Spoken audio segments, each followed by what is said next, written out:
আইনামা কুনতা ওয়াল্লু ফাতাম্মা ওয়াজহুল্লাহ। বান্দা যেদিকে তাকাইবে আল্লাহ। কোন বান্দা যদি সমুদ্রের মাঝখানে পড়ে যায়, বান্দা ডানে তাকাইলে দেখবে আল্লাহ, বামে তাকাইলে দেখবে আল্লাহ, বান্দা পিছনে তাকাইলে দেখবে আল্লাহ। কেননা আল্লাহ তাআলা আমাদের উপর আছেন। আল্লাহ তাআলা বলে, বান্দারে তুমি যেদিকে তাকাইবা আমার নিয়ামত দেখতে পাইবা, যেদিকে তাকাইবা আমার নিয়ামত বান্দা দেখতে পাইবা। কেমন নিয়ামত বান্দা? গাছের দিকে তাকাইলে নিয়ামত দেখতে পাইবা, মানুষের দিকে তাকাইলেও বান্দা তুমি নিয়ামত দেখতে পাইবা।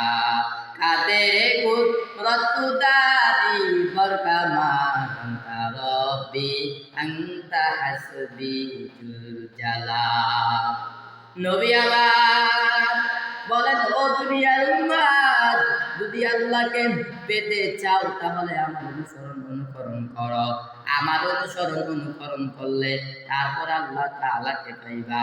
কেন বান্দা, আল্লাহ তোমাকে এত নিয়ামত দিয়েছেন, আল্লাহকে তোমাকে এত নিয়ামত দিয়েছেন, তুমি নিয়ামতের শুকরিয়া আদায় করো না।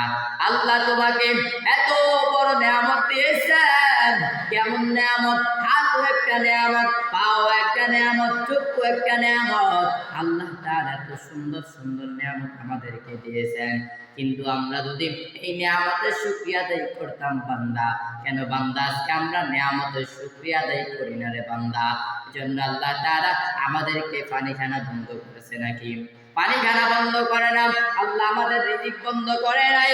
আল্লাহ বলে, বান্দা তুমি যতই গুনাহ করো না কেন, আমি আল্লাহ